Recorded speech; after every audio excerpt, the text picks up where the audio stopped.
சாமி, நீங்க சொன்ன மாதிரி நான் அம்மன் கோயிலுக்கு போகும்போது திடீர்னு மரத்தோட வேர் வந்து என்ன கோயிலுக்கு போக விடாம தடுத்துருச்சு சாமி.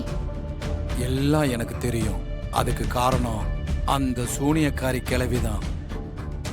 நான் அந்த அம்மன் துணையோட அந்த கிழவியோட ஆட்டத்துக்கு ஒரு முடிவு கட்டிட்டேன்.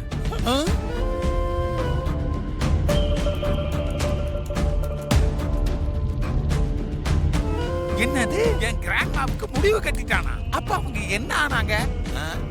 இனிமே அந்த கிழவியால எந்த பிரச்சனையும் இருக்காது. ஆனா இதோட முடிஞ்சிருன்னு மட்டும் சொல்ல முடியாது. என்ன சாமி சொல்றீங்க? அடிப்பட்ட அந்த கிழவி அடங்க மாட்டா. மறுபடியும் கொஞ்ச நாள்ல தன்னை பழைய நிலைமைக்கு மாத்திக்கிட்டு உன் குடும்பத்தை பழிவாங்க வந்தாலும் வரலாம்.